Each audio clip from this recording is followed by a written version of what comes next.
So briefly, so I do come from a nonprofit organization as well called Full Circle Earth, and we're based in Beverly. For about 5 years, we ran a greenhouse at Long Hill Reservation, where we operated an aquaponic system and did a lot of different types of things with organic land care. So that's one of our main initiatives, is to promote organic land care to reduce pesticide use in the community. Oftentimes on our landscapes, people might apply pesticides or synthetic fertilizers, and they might not know another alternative, which is organic land care. So that's what we're there for, to hopefully offer the alternative and help people make the shift. So you can find us now. We're setting up a new greenhouse at a new location, which is right near the Stanley Street compost site in Beverly. So we're in the process of that, and we welcome you guys to visit. Saturdays, we're often there. So tonight's presentation is about composting in your backyard or in your home. So hopefully we can answer some questions and kind of go over the basics about what composting is and how you can do it yourself at home. And so basically we'll start with composting itself. As you all know, it's really it's a broken down form. It's a natural process. Leaves from grass clippings to food scraps, all those materials, those organic materials, break down, decompose, and ultimately become compost. The organisms that break down that material both are microscopic and visible to the eye, which is pretty fascinating, and ultimately it becomes what is called humus. So that is the most stable kind of product, the end product of composting. It's super rich in nutrients, as we know now, and it's an organic matter. It's highly beneficial to the soil. And some major elements that are important for soil are nitrogen, phosphorus, potassium. So this is a nice picture that I like to show. It's of the Compost Food Web, similar to the soil food web. It's tough to tell, but there's a lot of critters that are in our compost piles that help decompose organic matter. And we'll get into the different ways you can compost. So you may or may not find some of these critters in your indoor composting system, for instance. But you definitely will find them in an outdoor system, an outdoor pile, or a composting system. So why we should compost? This is from the Department of Environmental Protection. On their website, they have some really good resources on home composting. And here are some reasons why one should consider composting at home. The main one on the top left, food scraps, right, make up about 22% of our food waste in Massachusetts. So by composting, you're taking that out of the trash stream and reducing your waste. So that's a good thing. By composting, you're taking the food scraps into compost and you're adding it to the soil, and you're creating a healthy environment for your soil and the plants to grow. And it is fun and easy. So the main one I see here is, right, you're reducing the trash stream, and it's kind of helping reduce the overall trash. So that might even save the city, for instance, the city of Beverly, money if everyone's composting, because they have less trash that they need to pay for to get rid of. Like taking more of a responsibility and an active role, kind of recognizing your role and taking charge and feeling good about that, seeing the process and kind of helping that process be cyclical versus linear. And another potential thing, by taking the trash stream, you're saving on the waste, right? But also food scraps in a big landfill, it becomes anaerobic, which means it doesn't have a lot of air to it, so that creates a lot more methane let off. So methane's a real a polluter, right? It's a gas that pollutes even more so than CO2, carbon dioxide. So by taking the food scraps away from the landfill, you're actually helping reduce pollution in that way as well. So that's another benefit for sure. And I think just, that aspect of you can have fun with it for sure with your family and friends. So different ways to compost. I think one way that I started with was the Earth machine that you can see in the picture. And this one's a little dirty, but I did get this from the city of Beverly probably 10 years ago for about $40. It was at cost.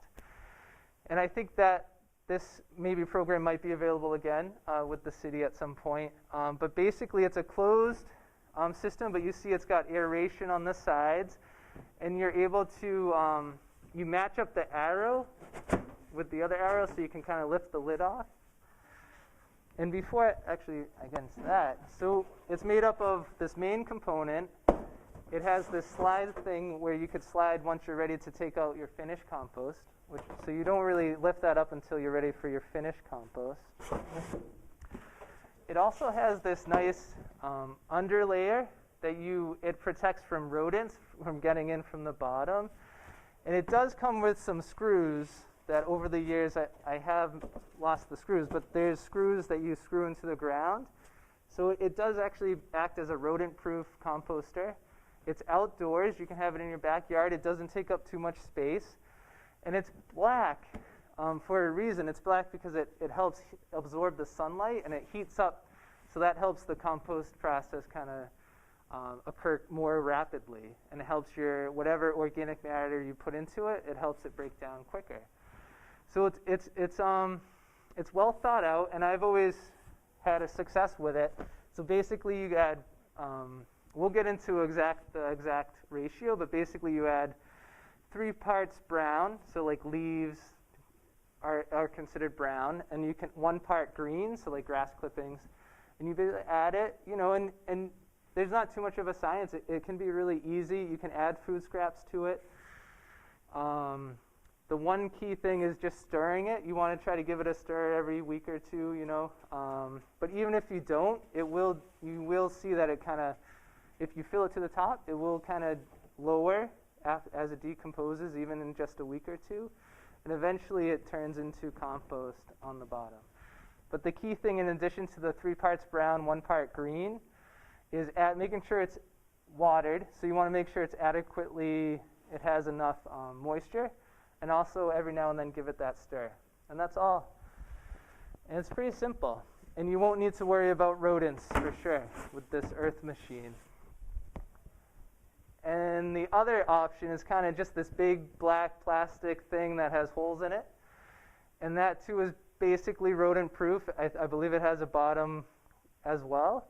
And it ultimately acts as the same kind of method. And this is for outdoors.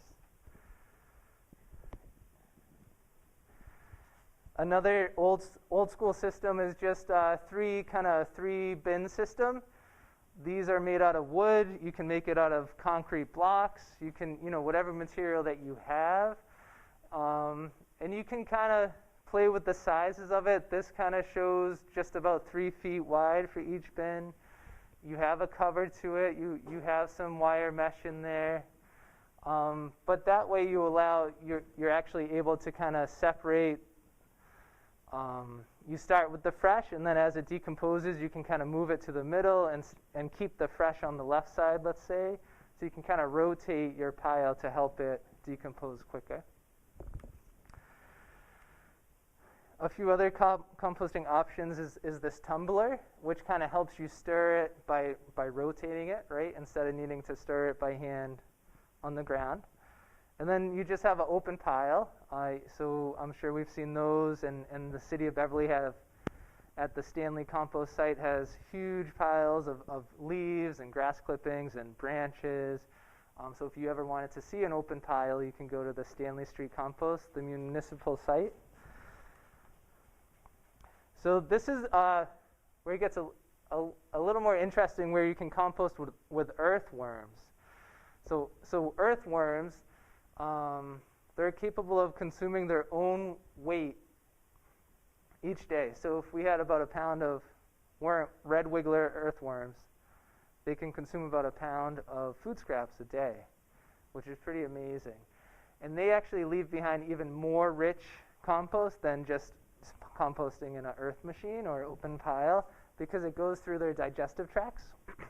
So it comes out really, it says 7 to 10 times more nutrient rich than just basic compost. And the other benefit is you get a liquid, kind of worm liquid that's really beneficial for your soil and your plants. So I think the key thing, which I kind of mentioned, right, which is it's not any type of earthworm, it's the red wiggler that we use for composting.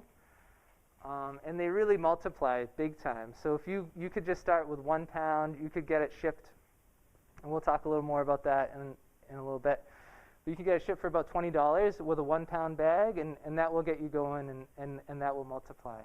And so like the earthworm you might find in like the soil, they just don't really eat through the food scraps. I guess I don't know the scientific reason, but they've just come to find that the red wigglers or something called the brandlers are the only two that really will actively eat through your food scraps and organic material day after day. The earthworm, they're great. They aerate your garden soil and all that, and they're still important, but they're not going to be the species used for composting. So you can also do worms outside in different things like a bin. So if we're here in New England, so you would want to dig about probably 2 feet at least, and basically you can use blocks. So this is from the Rodale Book of Composting, an excerpt, right? And so basically you're digging down and you have blocks on either side. You could line the underneath part with some type of wire mesh to really try to make it rodent proof, because that might become an issue, right? And then they put straw bales on top in the wintertime. So that just acts as an insulation. The worms during the winter would just move to the lower, the 2 feet depth that you dug in the winter, and they would survive. And then the spring, summer, fall, you would be able to really actively use it. And even in the winter, if you can access it, you could still dump food scraps into it. And there's some unique worm pits. If you Google it, there's some in a circle fashion, so you can kind of start on one point and you keep adding food scraps, and as you go around the circle, the worms will kind of decompose that food scraps and move with what you've been dumping. So by the time you're at your full circle, where you started shouldn't really include too many worms. It will just be broken down compost, so it kind of helps you sort out worms from compost at the end stage. So indoor composting, I think the best book I've found to utilize is Worms Eat My Garbage, and that offers a lot of just hands-on solutions to everything from fruit flies to mites. What do you do in those situations? To my worm compost smells, what do I do? But they have some really fun projects, like even making a bookshelf into a worm compost bin. So you lift the lid of not a bookshelf, but like a coffee table. So you lift the lid of a coffee table, and there's the worm bin inside your coffee table. So you won't even see it. You won't really know it. You might smell it if something goes wrong. But a well cared for compost bin won't smell. So if you have smells, it might mean it's a little too wet, and you want to add a lot of shredded paper, and just give it a stir, and that will solve that issue. We'll get into that a little bit more. So one example of an indoor composting bin is what I brought here today, and it's called a worm factory. And you can see it easily in this slide. It shows a few examples of a tiered stacking system, and it's about $100 for this kind of system. So you would start on the bottom, right? And I guess I'll get this a little wet. So this hasn't been used for a few months, but we have like worms in this bottom section, right? So if you could imagine, like, let's say this is filled to the top, and then you kind of just move on to the next tiered. Sorry, filled to the top with worms? With food scraps and worms. So let's say you buy this, right, and you buy a bag of 1 pound worms for maybe $20. So it comes in the mail in like a paper bag, and it includes like some shredded paper, because that's like the best bedding for worms is shredded paper. So you get that, and you add it to your worm bin, and you add more shredded paper, and then you basically, I'll do it with this tier. You dig a little hole in your worm bin, and you have like food. So sometimes we use these containers too, but you can get like a bucket, to keep in your kitchen, under your kitchen sink. And this was just like a bagel that was toasted but wasn't eaten this morning. So you would want to definitely break it into smaller pieces, so smaller is better, and you want to borrow the food, so you want to kind of make a hole for the food you're about to dump. And then you just kind of break it into smaller pieces, right? And then all that leafy green stuff you can just add, right? And I won't break up, like I would definitely take the time to break it into smaller pieces like this. but I won't take up you guys' time. So that's basically what you do. And then you would cover it with fresh shredded paper. And I think, yeah, I got some here. So you want to cover it all with fresh shredded paper, and it's or newspaper, right? And you just cover it completely, and that helps prevent like fruit flies from getting at the scraps that you just put in. And that's it. And then you basically cover it back up. And that's it. And every time you kind of go, every time you fill it, you do the same thing. So you make a little hole, add your food scraps, cover it with paper shreds.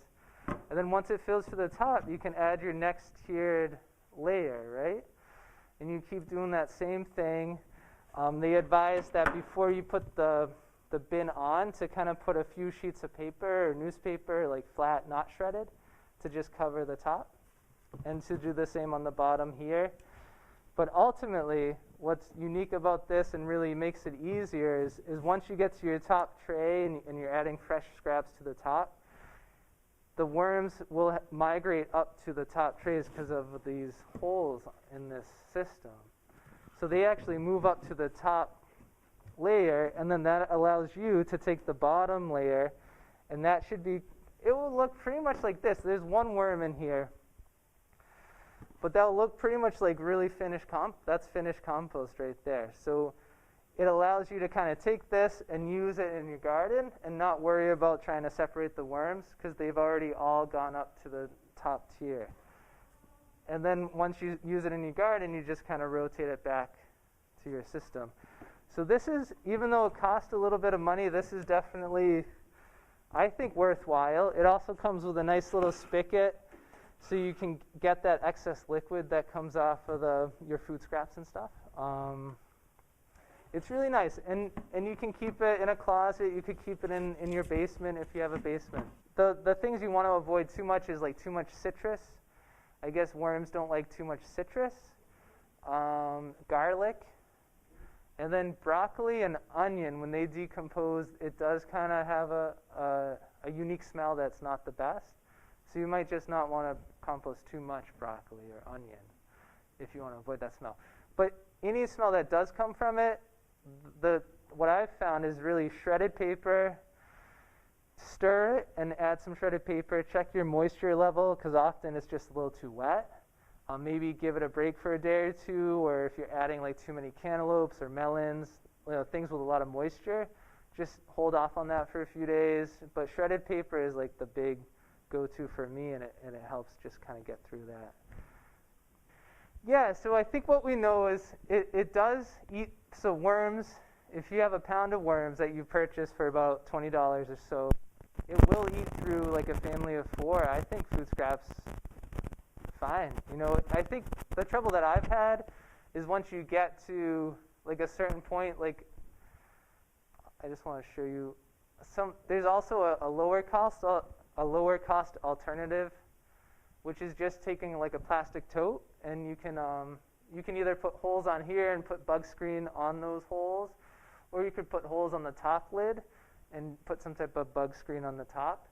And so that, I think when I've used both methods, and I think that's been a challenge because once it fills up, you have worms, you have finished compost, you have food scraps that you've added, and then you kind of need to have another bin to separate that stuff and try to separate the worms and the food scraps. So the capacity of a worm bin, I think worms will eat through a family of 4 food scraps easily, and you can manage that with a system like the Worm Factory because you have like 5 or 6 tiers that you can build off of, and so by the time, hypothetically, that you reach the top tier, the bottom tier will definitely be broken down, so you can kind of always have that next tier.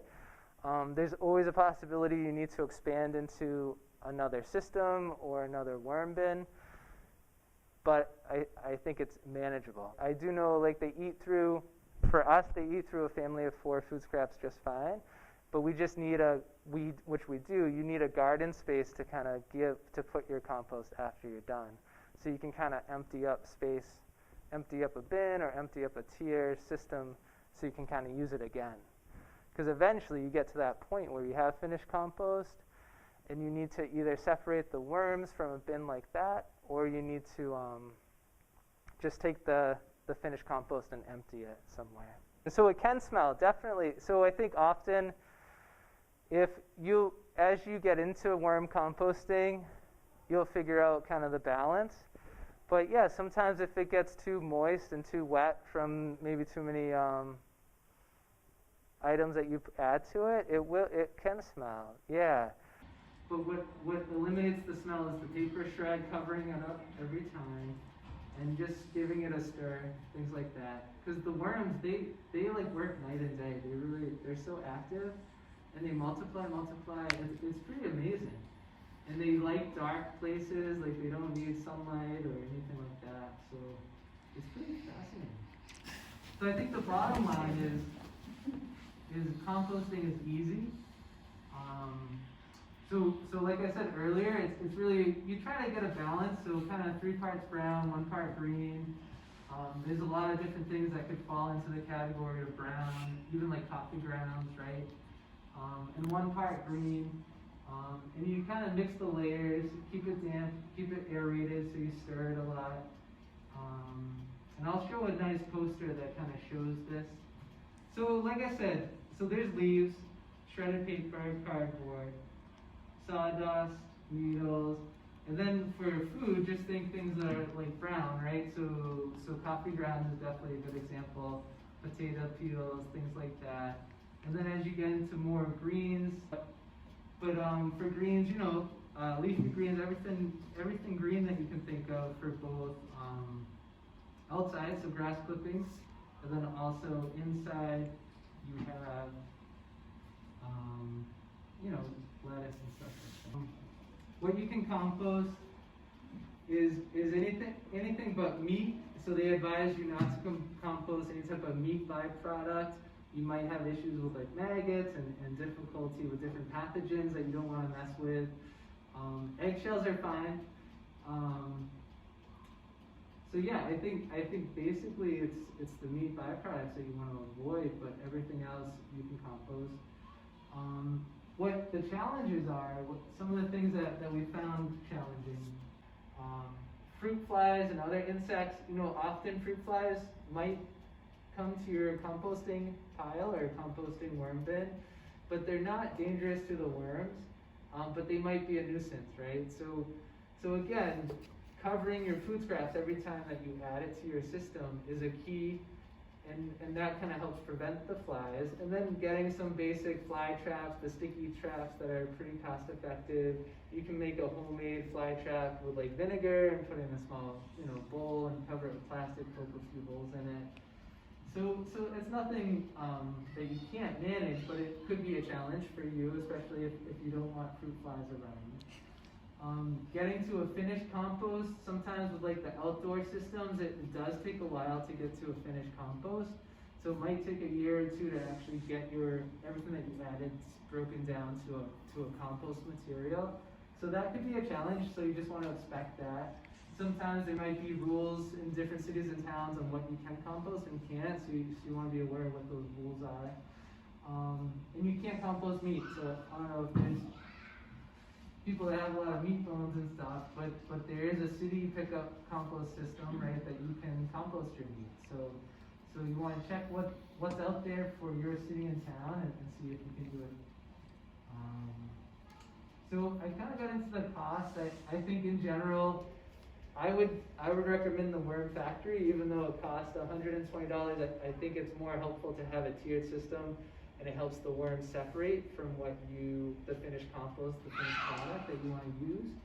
But I also use worm bins that are made out of plastic totes, and that you can manage with too, and I think that works too.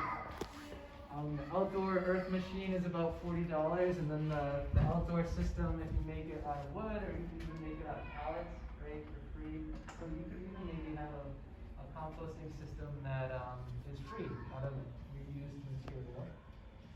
So I think one added resource I just wanted to touch on real quick is Compost Tea. So you can take your finished compost, put it on your garden. You can also make a liquid fertilizer that adds a lot of nutrients and health to your soil, and it helps your plants be more healthier. So compost tea, it's really super easy to make. Basically, you put your finished compost in a like paint strainer bag, and you put it in a little 5-gallon bucket if you're doing small scale, or you can have like a 50-gallon rain barrel. And you just put some air stones in it, so you have some air pumps and blowing in oxygen into your water.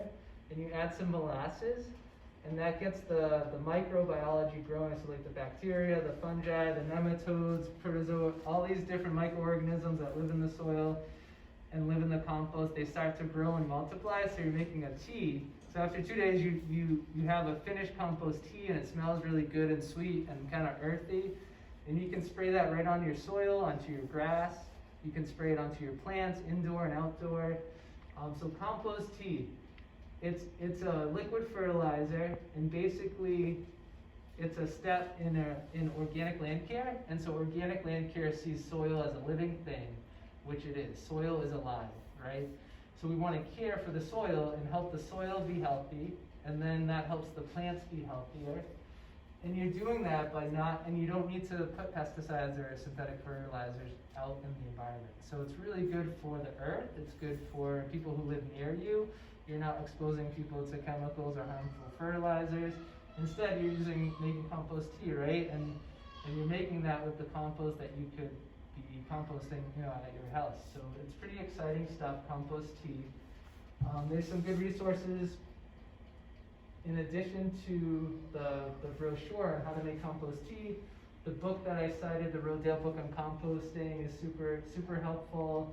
Mass.gov has some really helpful resources through the DEP. Composting is easy. There's a poster that kind of gets into exactly what you can compost. And then The Worms Eat My Garbage, that book that I find super helpful. So I think just to leave it, that was like a real basic, what is compost and how you can compost at home. We want to say thank you. Thank you Green Beverly. Thank you the Beverly Public Library for doing this Climate Prep Week. It's really exciting. So please go to greenbeverly.org to ask any questions. If you want to follow up on this presentation, or if you just have general sustainable questions, you can reach a Green Beverly coach, and they'll answer your question. And also to find out more about Full Circle Earth, the other organization that I'm part of, please go to fullcircleearth.org, and we look forward to seeing you soon.